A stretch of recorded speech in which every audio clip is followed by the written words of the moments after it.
One last point on the economy before we discuss foreign policy. I definitely want your thoughts on that. And this is a nice segue. Of course, liberals, the left wing, they're pulling their hair out there.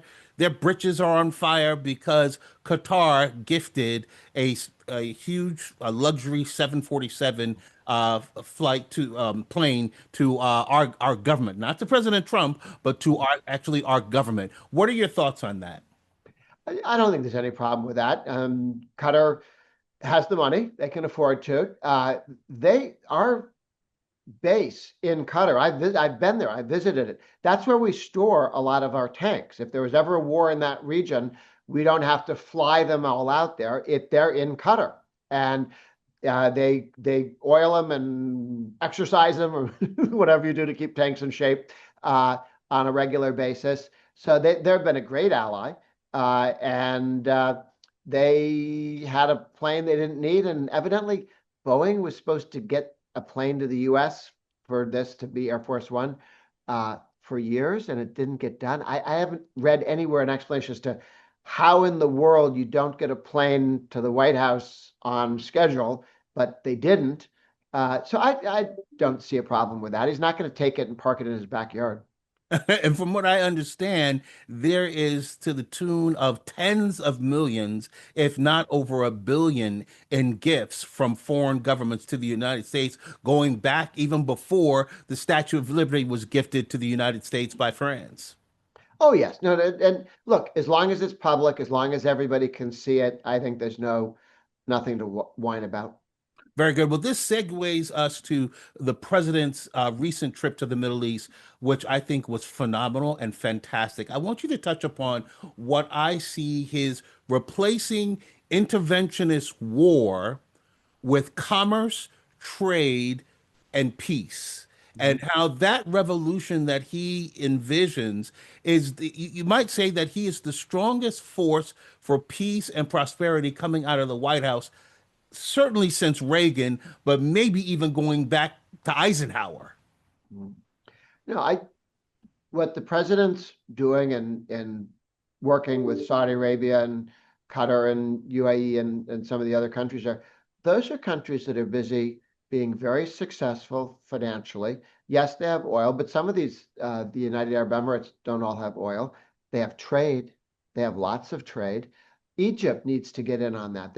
Egypt, they don't really have private property rights for a lot of the land people have. They were supposed to do that before one of the last elections. They said they were going to, working with uh, the Peruvian economist De Soto, where you would make sure that everybody owned and had property rights on their land. When they did this in Peru, it did a couple of things. You own your house, and everybody agrees that that's yours, and they keep the records for it and so on, or in the land around your house. And so you can borrow against it now. You can sell it to somebody else. You can leave the house and come back in a week, and it's still yours. All right. Uh, Before you had to have somebody in the house all the time so that someone didn't come and just walk into your house and announce, "Now it's mine now." Uh, I know we take this for granted in the United States, but property rights that are recognized rights by the state and by everybody else are a rare thing. It's why we're rich and the rest of the world isn't. The United States is one of the very few countries in the world where if you have a farm, you or a house, you own everything that's under the ground all the way to the center of the earth.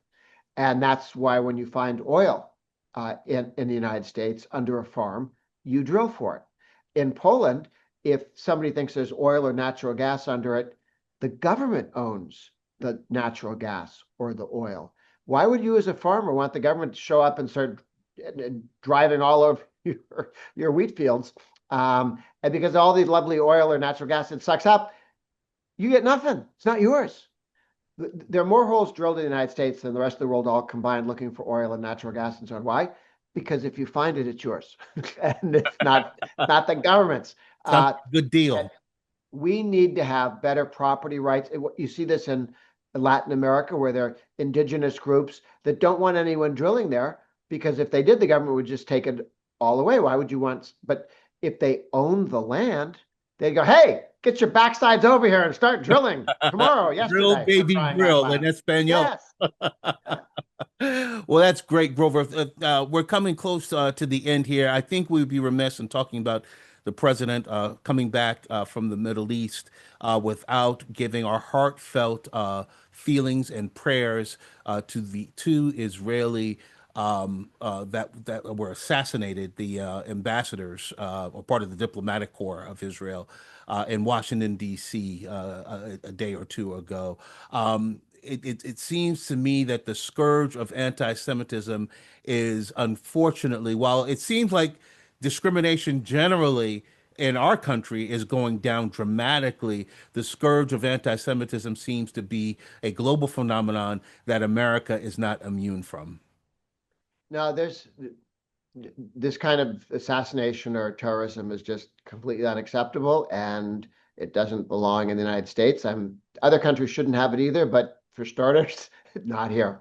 Absolutely. On that important note, I want to thank you, my friend. And look, there's much more that Hey, we're going to have to talk about. I'm going to be in Washington, D.C., as I've told your staff, and we're yes, on yes. doing this interview yet again in person. You're great as always, Grover. Thank you for your contributions to our country. You are a great patriot and fellow board member at the NRA as well, and a former member of the American Conservative Union as well, and the author of the tax pledge, which forces Yes. politicians and candidates to sign a pledge that they, under no circumstances, will raise taxes on the American people. I know about it a little bit because when I ran for Congress in 2014, I was blessed to have Grover's endorsement and blessed and proud to sign the tax pledge. Grover Norquist, thank you so much for joining us today on Niger Innis Presents the Trump Revolution. Niger, thank you. All the best, my friend. And we sign off with, as we always do, my father, Roy Innis, great civil rights icon, used to always say, Niger, I want you to live your life with these three principles, TLC. And no, not truth, not, I'm sorry, not tender love and care. He gave me plenty of that.